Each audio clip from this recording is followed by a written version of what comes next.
Bonjour mon frère, ma sœur, j'espère que tu vas bien par la grâce du Seigneur. Me voici ce matin avec toi avec une parole, une pensée et une prière.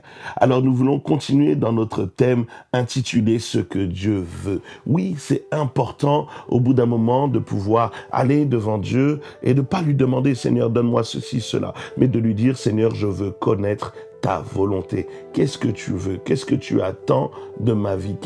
Pour quelle raison tu m'as créé? Qu'est-ce que tu attends de moi? Et je vous assure, au bout d'un moment, nous devons être capables de nous arrêter dans notre parcours et de demander à Dieu, Seigneur, qu'est-ce que tu veux? Et durant toute cette semaine, c'est cette démarche que nous allons entreprendre ensemble. Au travers de ce texte de Genèse chapitre 1, du verset 27 à 28. La parole de Dieu dit, « Et Dieu créa l'homme à son image. Il le créa à l'image de Dieu. Il créa l'homme et la femme. Dieu les bénit et leur dit, « Reproduisez-vous, devenez nombreux, remplissez la terre et soumettez-la. Dominez sur les poissons de la mer, sur les oiseaux du ciel et sur tout animal qui se déplace sur la terre. » Nous avons répondu à cette première question, qu'est-ce que Dieu veut? Et premièrement, nous avons vu hier que Dieu veut que nous puissions être à son image. Il dit, Dieu créa l'homme à son image et il le créa à l'image de Dieu. Nous avons vu ensemble que être à l'image de Dieu, c'est pas seulement une histoire de visage ou quoi que ce soit, non. C'est avoir son caractère, avoir son identité, avoir son langage, avoir le même amour, avoir le même quand on veut, le même sentiment vis-à-vis du pardon, la même compassion, avoir cette paix, avoir cette joie, lui ressembler en fait, tout simplement. Et aujourd'hui, nous allons répondre deux fois à cette question, qu'est-ce que Dieu veut? Deuxièmement, Dieu veut que tu sois béni.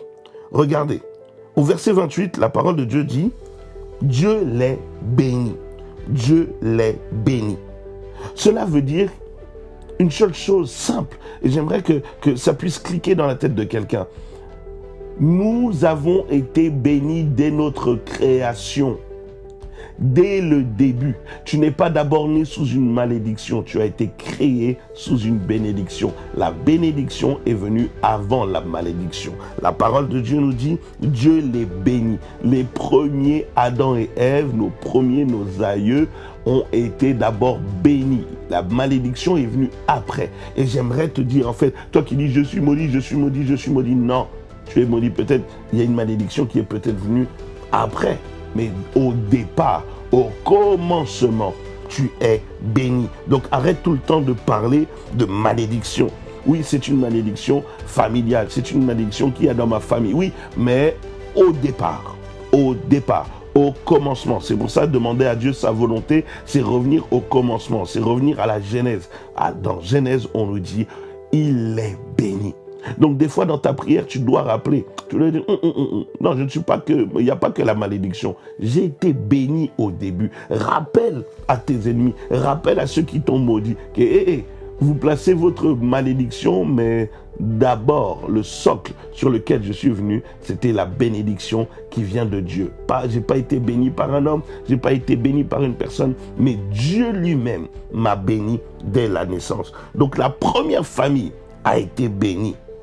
La première famille a été bénie. Donc la bénédiction, c'est la volonté de Dieu. Mais la malédiction, c'est pas la volonté de Dieu. Donc quand Dieu crée l'homme, il le crée pour qu'il soit béni. La bénédiction, donc, est le fruit, est le résultat de la volonté de Dieu. La volonté de Dieu s'exprime aussi dans la bénédiction. Et il bénit l'homme. Il le bénit. Il dit pas seulement, oh non, il te bénit en argent ou quoi que ce soit. Non, elle englobe tout. Il te bénit dans tout. Dans ta vie, dans ta santé, dans ta famille. Il te bénit peut-être financièrement, professionnellement, intellectuellement, moralement, physiquement, émotionnellement. Tout ce que tu veux, Dieu t'a béni au départ. Et c'est ce que nous oublions.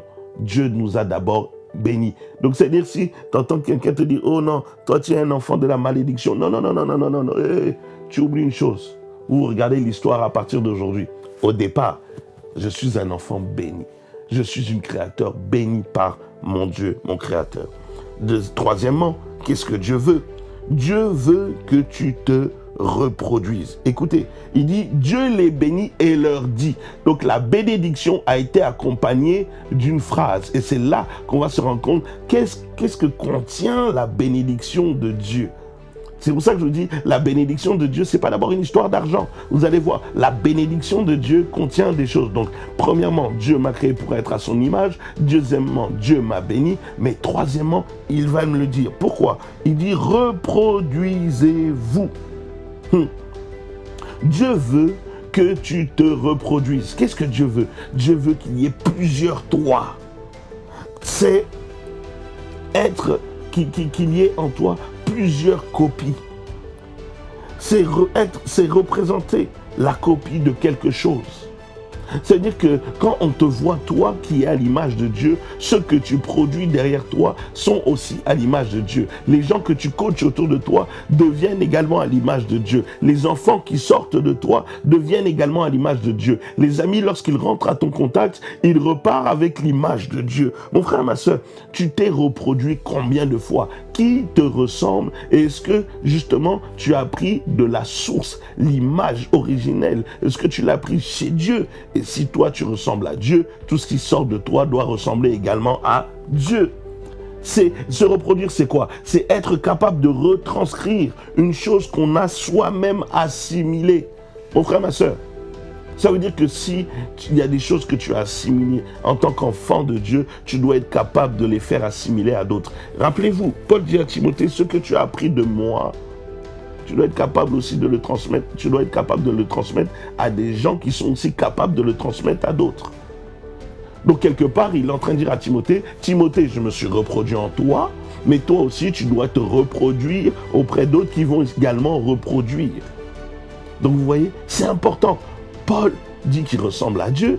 Paul reproduit un enfant, Timothée, et il dit à Timothée, va aussi chercher des gens capables de faire la même chose. Donc reproduis-toi et que ces gens-là aussi se reproduisent. Donc en gros, il y a des choses, mes frères, mes sœurs, tu ne peux pas dire c'est seulement moi, ça s'arrête à moi, c'est de l'égoïsme, ça ne ressemble pas à Dieu. Dieu est un Dieu de reproduction. Le problème, c'est qu'on a fait arrêter trop de choses à nous. Non, seulement moi, seulement moi. Non, moi, ma famille, c'est fini, j'ai coupé les ponts. Moi, j'ai pas d'amis, moi, je reste seul. C'est moi et ma foi. Mon frère, ma soeur, tu dois te reproduire. Ta foi doit t'amener à te reproduire. Sinon, c'est pas de la foi. Une semence qui se reproduit pas, c'est une semence qui va mourir à un moment. Mon frère, ma soeur, tu dois te reproduire. C'est ce que Dieu veut.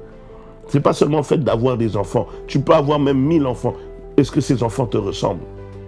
Le fait, c'est pas avoir beaucoup d'enfants. Et un enfant, mais que l'enfant te ressemble. Que d'en avoir 10, mais aucun de ces 10 enfants ne te ressemble. Toi-même, tu vas dire, mais ces enfants-là viennent d'où? Se reproduire, c'est imiter un comportement. Ça veut dire que Dieu est en train de dire, si vous me voyez faire une chose, reproduisez-les. Regardez en termes de pardon.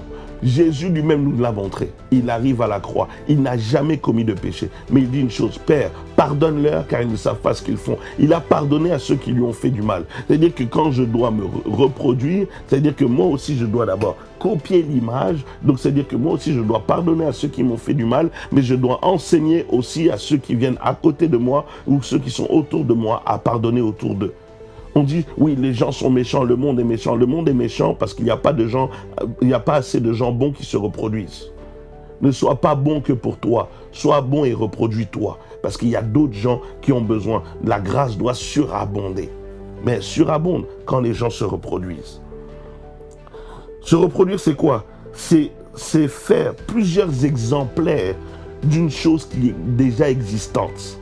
Faire plusieurs exemplaires d'une chose déjà existante. Dieu existe, il veut se multiplier en plusieurs exemplaires. Toi aussi tu existes, tu dois te multiplier en plusieurs exemplaires. Donc ce qu'il y a de toi, tu dois voir des gens sortir de toi. C'est pas une histoire d'être pasteur et d'avoir comment ça s'appelle, des brebis dont tu dois gérer. C'est pas seulement ça. Non, même si tu as 2 amis, est-ce que ces 2 amis sont à l'image de Christ comme toi tu es à l'image de Christ?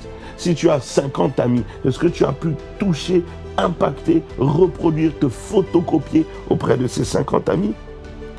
Reproduire, c'est quoi? C'est répéter, c'est refaire. J'ai vu Dieu faire, je fais. Jésus lui-même disait quoi? Je fais ce que j'ai vu mon Père faire. Il a vu son Père faire, lui-même il fait. Et nous aussi, on voit Jésus faire, on doit faire. Et quand des gens aussi nous regarderont faire, ils doivent faire. Mon frère, ma soeur, il y a des gens qui apprendront le pardon le jour où toi tu vas apprendre à pardonner. Il y a des gens qui n'apprendront jamais le pardon parce que toi tu n'as jamais pardonné. Reproduis-toi. Se reproduire, c'est donner naissance à un individu de son espèce. Un enfant de Dieu doit produire des enfants de Dieu qui doivent produire des enfants de Dieu. Cela, c'est pour ça que je dis, c'est pas juste avoir des enfants. Pourquoi? Parce que la volonté d'un producteur, c'est que son produit soit visible.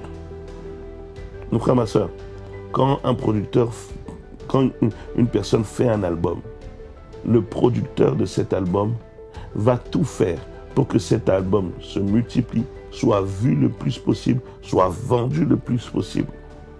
C'est important. Tu dois chercher à la multiplication. C'est comme pour la bouteille d'eau, une bouteille d'eau. Celui qui fait la bouteille d'eau Evian, cristalline, peu importe la marque, il ne vend pas qu'une bouteille d'Evian. Il en vend plusieurs.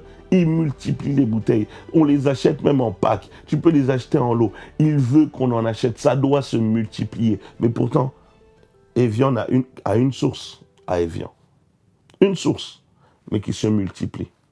Une source, mais qui se multiplie d'année en année, de génération en génération. Avant que je sois né, on buvait de l'Evian. Pendant que tu es, on boit de l'Evian. Demain, si tu meurs, on continuera à boire de l'Evian. Mais la source continue à se multiplier. Mon frère, ma soeur, multiplie. Reproduis. Le Jésus qui est en toi, tu le produis où? Ou tu le reproduis où? Tu le manifestes où? Tu l'exposes où? Qui voit ce Jésus en toi? Tu cherches à savoir qu'est-ce que Dieu attend de toi? Que tu te reproduises. La volonté de Dieu, c'est que tu sois visible et qu'au travers de toi, les gens puissent le voir lui. Dieu veut qu'on puisse te voir, mais qu'au travers de toi, on puisse le voir lui. C'est pour ça que des fois, Dieu permet qu'il te manque quelque chose. Pour que les gens vont voir qu'il te manque, tout le monde va voir qu'il te manque cette chose-là. Mais quand ils vont se voir et vont s'approcher, un jour ils constateront que Dieu t'a donné ce qu'il te manquait et voire même au-delà. Mais ils ne vont pas voir toi, ils vont voir Dieu. Comment Dieu aura agi. Est-ce que tu te reproduis? Telle est la question que nous devons nous poser aujourd'hui. Laisse-moi faire cette prière pour nous. Notre Père et notre Dieu, nous venons devant de toi parce que nous pouvons constater au travers de ces quelques paroles qu'à un moment nous sommes restés stériles. Nous ne nous sommes pas reproduits. Nous avons stoppé l'activité et les choses sont mortes autour de nous.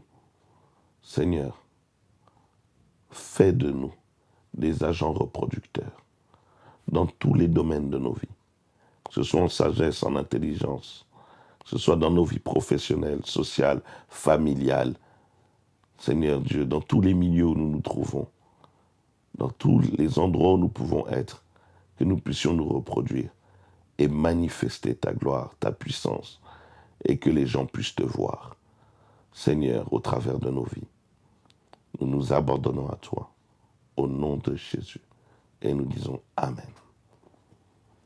Vraiment, mon frère, prends du temps pour méditer cela, pour prier et pour revoir.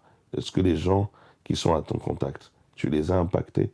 Est-ce que tu as reproduit le Jésus que tu as en toi, en eux? Telle est la question. Que Dieu te bénisse, passe une excellente journée, mais surtout n'oublie pas que Dieu est un bon Dieu. Amen.